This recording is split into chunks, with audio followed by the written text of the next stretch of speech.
Bem-vindos ao canal Relatos, eu sou o Robson Soares e neste vídeo vou contar um pouco sobre Eugene Lazowski, que desempenhou um papel muito importante na vida das vítimas dos nazistas. Inclusive, ele ficou conhecido como Schlinder polonês. Para quem não conhece essa referência, Oskar Schlinder foi um industrial alemão que salvou da morte cerca de 1.200 judeus do Holocausto. Mas antes eu já peço para seguirem o canal nas redes sociais. Os links estão na descrição. Aproveitem também para se inscrever e ativar as notificações. Um dos momentos mais violentos e perturbadores da história da humanidade foram os anos entre 1939 e 1945, quando o mundo todo observava com muito medo o desenrolar da Segunda Guerra Mundial. De um lado estavam os aliados, França, Inglaterra, Estados Unidos e posteriormente a União das Repúblicas Socialistas Soviéticas.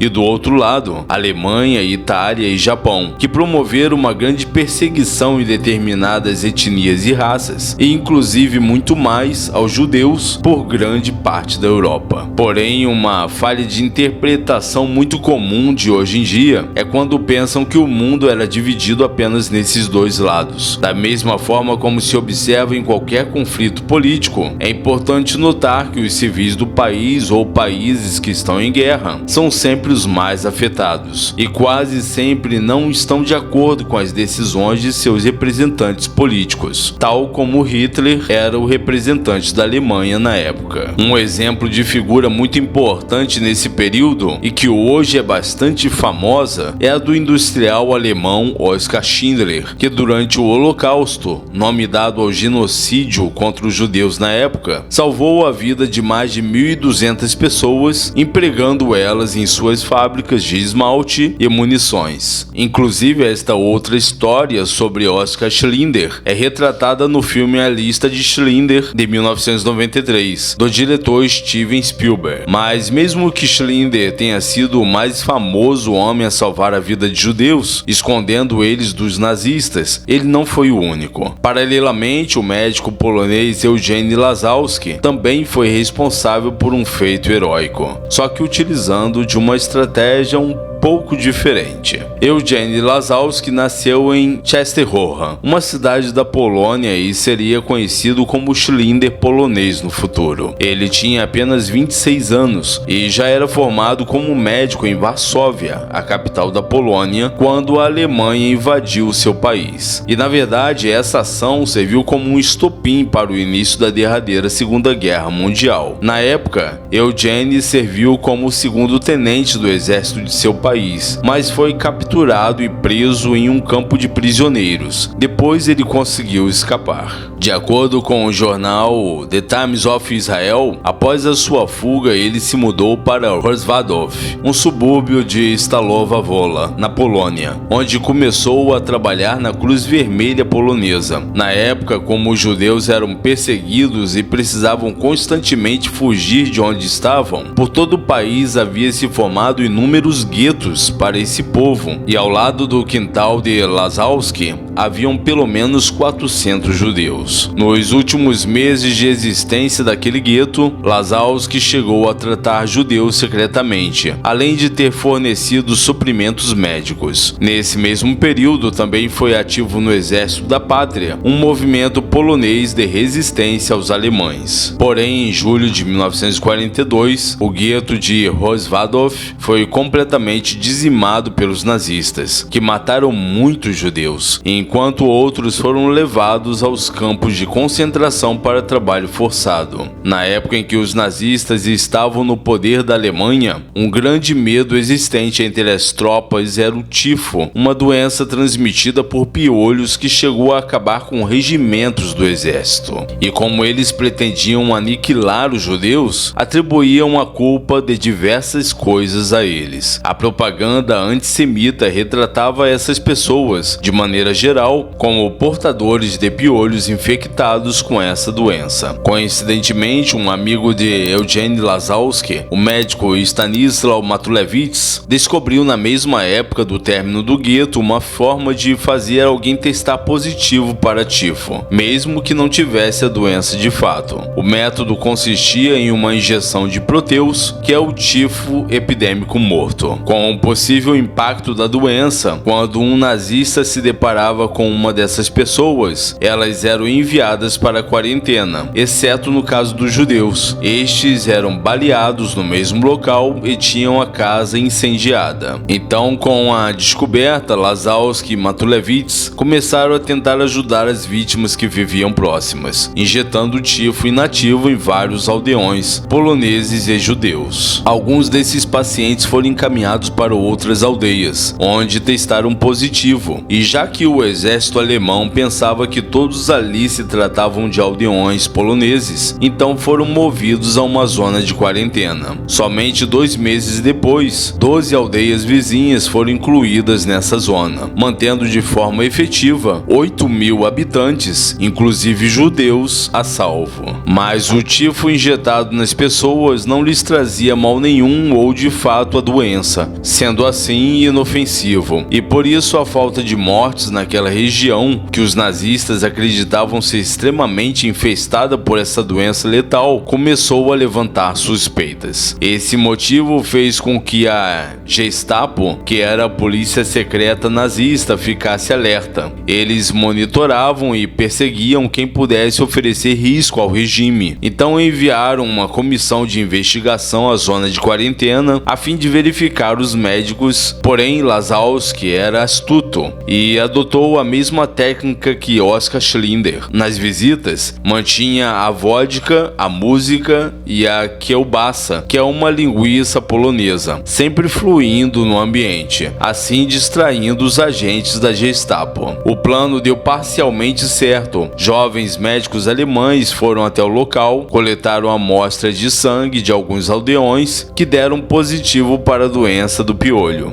Mas ao fim da ocupação da Polônia, um soldado alemão avisou para Lazowski de que seria preso pela Gestapo, pois havia sido visto tratando de membros do exército da pátria. E foi nesse contexto que ele, junto de sua esposa e filha ainda bebê, fugiram da cidade. Durante longos 13 anos, Eugene Lazowski temia que suas atividades durante a guerra fossem descobertas, o que levaria ele a sofrer retaliações. Então, anos depois do fim do conflito e da morte de Hitler em 1958, ele foi para Chicago, nos Estados Unidos, junto com a sua esposa e a sua filha. Lá ele estudou por mais uma década e tornou-se professor de pediatria na Universidade de Illinois. Mesmo anos depois de sua aventura para salvar judeus, nunca contou a ninguém o que tinha feito. Foi somente em 1993 que o médico polonês publicou um livro de memórias, chamado de The Private War, Memory of a Doctor Soldier,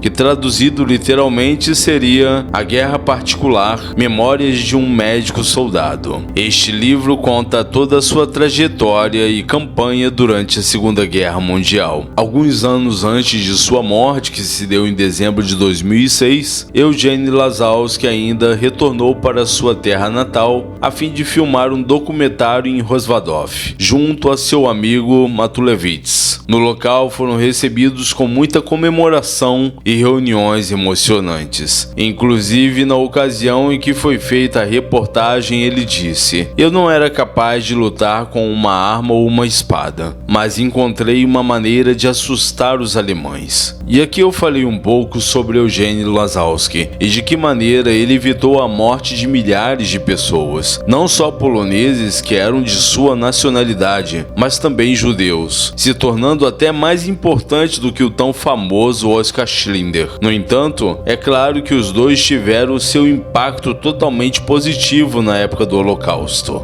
Não se esqueçam de se inscreverem no canal Relatos, curtam os vídeos, lembrem-se que seus comentários são muito importantes. Acompanhem também nas redes sociais, pois sempre notificamos de novos vídeos. Os links estão na descrição.